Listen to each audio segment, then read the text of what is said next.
Suis-je le seul à ignorer à quel point le stoïcisme peut être puissant face aux tempêtes de la vie? Imaginez un navire pris dans la tempête, ses voiles battant furieusement sous la force des éléments. Les vagues s'abattent sur le pont avec une violence inouïe. Le vent déchire les voiles sans pitié et le tonnerre gronde avec une fureur assourdissante. Sur ce navire, deux hommes font face à la tourmente, chacun réagissant différemment à la colère de la mer. Le premier, terrorisé, se lamente, se désespère, incapable de trouver un semblant de calme. Il maudit les dieux, le sort, sa malchance, criant vers le ciel en quête de réponse. Il est persuadé que la fin est proche, qu'il sera englouti par la puissance de l'orage, sans espoir de salut. Le second, lui, reste calme, presque imperturbable face à la tempête. Son visage est serein, son regard posé, une détermination tranquille dans ses yeux. Il sait que la tempête est dangereuse, mais il sait aussi qu'il ne peut la contrôler, acceptant cette réalité avec sagesse. Il concentre son énergie sur ce qu'il peut maîtriser, la barre, les voiles, le cap du navire, chaque geste mesuré et précis. Cette image, c'est l'essence même du stoïcisme, une leçon de vie face aux tempêtes inévitables. Né en Grèce antique, le stoïcisme n'est pas une philosophie abstraite, réservée aux sages barbus. C'est une école de pensée qui a traversé les âges, influençant des générations de penseurs et de dirigeants. C'est un outil pratique, une méthode pour naviguer les tempêtes de la vie avec courage et sagesse. En adoptant ces principes, on peut trouver la paix intérieure même dans les moments les plus difficiles. Épictète, Marc Aurèle, Sénèque.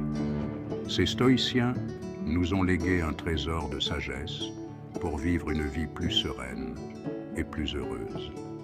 Leurs écrits sont des guides intemporels pour ceux qui cherchent à comprendre le monde et leur place en lui. Leur message est simple. Le bonheur ne dépend pas des événements extérieurs, mais de notre réaction face à ces événements. En maîtrisant nos émotions, nous pouvons atteindre une véritable liberté. Nous ne pouvons pas contrôler le vent, mais nous pouvons ajuster nos voiles. Cette métaphore illustre parfaitement la philosophie stoïcienne. Il s'agit de s'adapter et de rester résilient face aux défis de la vie. Le premier pas vers la reprogrammation stoïcienne est de faire la distinction entre ce que nous contrôlons et ce que nous ne contrôlons pas. La météo, les opinions des autres, le passé, la maladie, autant d'éléments sur lesquels nous n'avons aucun pouvoir. En revanche, nous avons le contrôle sur nos pensées, nos jugements, nos réactions.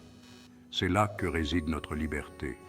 Focaliser son énergie sur ce que l'on peut influencer, c'est reprendre le contrôle de sa vie. Section 4. Dompter le fauve intérieur, gérer ses émotions. Nos émotions peuvent être des guides précieux, mais aussi des ennemis redoutables. La colère, la peur, l'anxiété peuvent nous submerger, nous faire prendre de mauvaises décisions. Le stoïcisme ne prône pas de supprimer ses émotions, mais de les observer avec détachement, de les comprendre. Face à une émotion négative, prenons le temps de la nommer, d'identifier sa source. Ce recul nous permet de choisir notre réponse, au lieu de réagir de manière impulsive. Section 5. La vertu comme boussole. Pour les stoïciens, la vertu est le seul bien véritable. La justice, la sagesse, le courage, la tempérance. Ces vertus sont les piliers d'une vie heureuse et épanouie. Elles nous guident dans nos actions, nos décisions, nos relations aux autres. Vivre en accord avec la nature, c'est vivre en accord avec la raison, avec la vertu. C'est en cultivant ces qualités que nous trouvons la paix intérieure, quelle que soit la situation extérieure. Section 6. Le stoïcisme au quotidien, un chemin vers la liberté intérieure. Le stoïcisme nous invite à une introspection profonde. Le stoïcisme n'est pas une solution miracle, mais un cheminement, un voyage personnel vers une meilleure compréhension de soi. Chaque jour est une occasion de pratiquer, d'exercer son esprit. La méditation, la contemplation, la réflexion sur des citations stoïciennes et l'étude des textes anciens, la mise en pratique des principes dans la vie quotidienne, autant d'exercices pour reprogrammer son cerveau et renforcer sa résilience. Le but ultime, trouver une paix intérieure durable. Gap 2S.